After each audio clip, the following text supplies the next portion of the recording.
अस्सलाम वालेकुम फ्रेंड्स, कैसे हैं? सब ठीक ठाक है। जैसा कि हमने पहले जावा के डाटा टाइप्स की पिछली वीडियो में डाटा टाइप्स की बात की, जावा के डाटा टाइप्स क्या हैं और उसकी फ़र्दर टाइप्स क्या हैं और उसकी डिवीज़न फ़र्दर किन टाइप्स में हुई है। तो आज हम बात करेंगे जावा JVM जावा वर्चुअल मशीन के बारे में कि जावा वर्चुअल मशीन क्या है। बिस्मिल्लाहिर्रहमानिर्रहीम। Java virtual machine interpreter bytecode because it uses Java interpreter and compiler. That's why it runs into two stages. Java virtual machine जो है वो इंटरप्रेट करता है बाइट कोड को क्योंकि ये जावा इंटरप्रेटर और कंपाइलर को इस्तेमाल करता है। इसी वजह से जावा का जो प्रोग्राम है वो दो स्टेजेस में रन होता है। It's first we write our program, after that compiler generate byte code and JVM interpret that byte code through interpreter.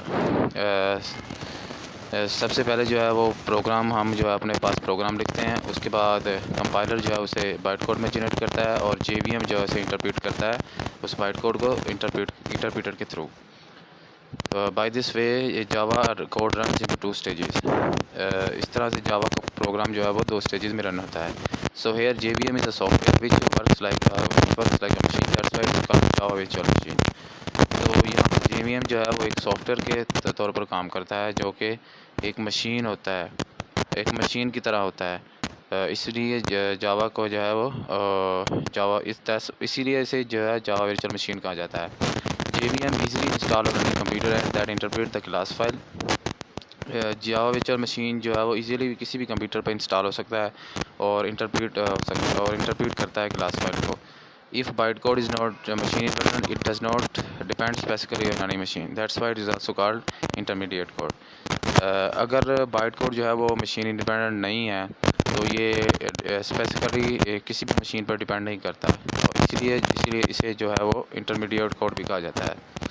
तो आगे इसका मज़ीद डिटेल बताई गई है कि therefore bytecode is an instruction where it interpret on any computer. इसी तरह बाइटकोड जो है वो एक इंस्ट्रक्शन होता है जो कि इंटरप्रेट होता है किसी भी कंप्यूटर पर। The interpreter in JVM it generates into real machine code according to its machine. Interpreter जो है वो JVM में जनरेट्स करता है मशीन कोड को अपनी मशीन के मुताबिक।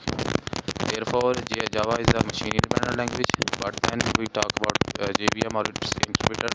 It is different for different machine computers. तो इसी तरह जावा जो है वो एक मशीन इंडिपेंडेंट लैंग्वेज है, लेकिन जब हम बात करते हैं JVM की और या इसके इंटरप्रेटर की तो ये डिफरेंट होता है डिफरेंट कंप्यूटर्स के लिए। But byte code does not depend on any machine, लेकिन बाइट कोड जो है वो किसी मशीन पर डिपेंड नहीं करता। इसी तरह दैट्स वाई JVM और byte code generates into class file and interpret it according to its machine. Sorry.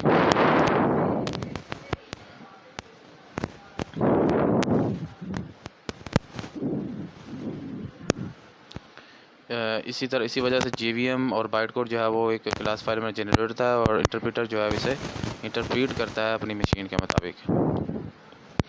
When a bytecode runs on a computer, then its JVM interprets it and generates it into machine code and generates machine code for the real machine.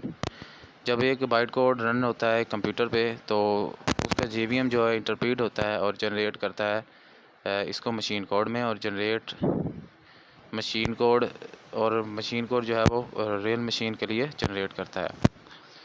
Java interpreter which is in interpret Java interpreter which is in JVM which generates different bytecode for different machines. It is also called JVM. It is like a computer related machine which works like inquiringly and works like a machine and is called virtual machine. Java interpreter जो है वो JVM में होता है जो कि different byte code generate करता है डिफरेंट मशीन्स के लिए। इसी वजह से जो है इसे JVM भी कहा जाता है, क्योंकि ये एक कंप्यूटर रिलेटेड मशीन होता है जो कि कंप्यूटर के पार्ट्स कंप्यूटर के अंदर इंक्वार्टिंगली वर्क करता है एक मशीन की तरह, और इसीलिए इसे जो है वो वर्चुअल मशीन कहा जाता है।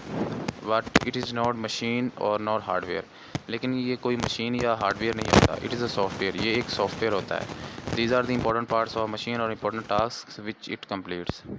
ये किसी भी कंप्यूटर्स के इंपॉर्टेंट पार्ट्स, ये किसी भी मशीन के इंपॉर्टेंट पार्ट्स होते हैं या इंपॉर्टेंट टास्क होते हैं, जैसे जो है ये JVM कंप्लीट करता है, जावा इंटरप्रेटर कंप्लीट करता है। That's why it is called Java virtual machine. इसी वजह से जो है ये जावा वर्चुअल मशीन कहलाता है। इसकी मज़ीद जो एक्सप्लेनेशन है वो ये है कि जावा का एक इन्वायरमेंट पार्ट जो कि इंटरप्रेट करने के लिए बाइट कोड को एक इन्वायरमेंट क्रिएट करता है। तो यहाँ पर वर्चुअल मशीन इंटरप्रेट के ज़रिए क्लास फाइल या फिर हम उसे बाइट कोड कहते हैं या फिर इंटरमीडिएट कोड कहलाता है, इसको बाइट कोड करता है, इसको इंटरप्रेट करता है या फिर मशीन के अकॉर्डिंग जो है मशीन कोड जनरेट करता है। इस तरीके से जावा का जो प्रोग्राम है 2 स्टेजेस में रन होता है। सबसे पहले तो हमारे पास इसमें जावा होता है। जावा जो है वो जावा कोड कंपाइलर को सेंड किया जाता है और कंपाइलर जो है वो इसे बाइट कोड में जनरेट करता है और बाइट कोड जो है वो किसी भी मशीन पर डिपेंड नहीं करता। जावा का जो कोड है एक बार किसी मशीन पर रन होने के बाद आप उसे किसी भी मशीन पर इंडिपेंडेंटली जो है वो रन करवा सकते हैं, मतलब वो किसी मशीन पर डिपेंड नहीं करता। इस तरह फिर जो बाइट कोड जो है उसे इंटरप्रेटर में तब्दील करता है और इंटरप्रेटर जो है उसे मशीन कोड रियल मशीन में जनरेट करवा देता है। तो आज हमने जावा के बारे में बात की, जावा वर्चुअल मशीन किस तरह वर्क करती है और इसके मज़ीद स्टेप्स की बात की। इसकी आज हमने डिटेल पढ़ी कि किस तरह जो है ये वर्क करता है और किस तरह से जो है इसमें कोडिंग की जाती है। अगले इस ट्यूटोरियल में आगे हम मज़ीद जावा के फ़ीचर्स की बात करेंगे।